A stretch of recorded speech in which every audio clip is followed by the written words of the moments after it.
So Nintendo has revealed and released a bunch of numbers, a bunch of financial numbers, different things like that. And kind of buried in there on like the 9th page of it is a little kind of I guess slide, if you will, that is a forecast of how many Switch 2 consoles they expect to sell within not the first year, but the first 9 months, technically. So it's going to be up until the end of I believe is March 2026. And they also predict how many software units they expect to sell. I'm going to put it up on screen. You guys can take a look with me.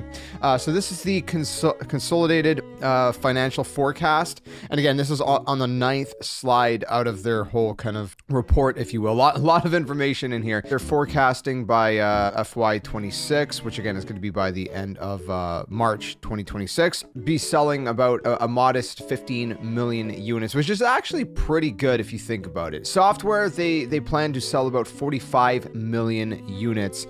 There is a little kind of asterisk here saying forecasted software sales units do not include the quantity to be bundled with hardware or other products such as Mario Kart World software units included in the Nintendo Switch 2 plus Mario Kart World bundle. So basically they are not including all the Mario Kart World games that are in the Switch 2 bundles.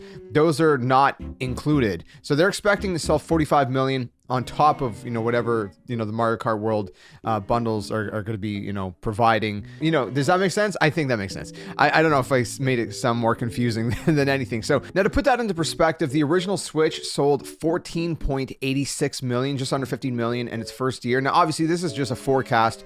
We don't know, exactly how much the Nintendo Switch 2 is actually going to sell, but I think it's pretty safe to say it's probably going to clear 15 million easy, especially when you look at all the pre-orders and how that kind of went about. And at the time of recording, this is currently May 8th, so invitations to the My Nintendo pre-orders for the Nintendo Switch 2 are going to be going out as well. Also the GameCube controller early invites for that as well. So yeah, so 15 million units, and this is for the first 9 months, because with the Switch 1 it released in March, so it was pretty much a year from release to the end of the fiscal year. So that's kind of how that works. So very interesting stuff there.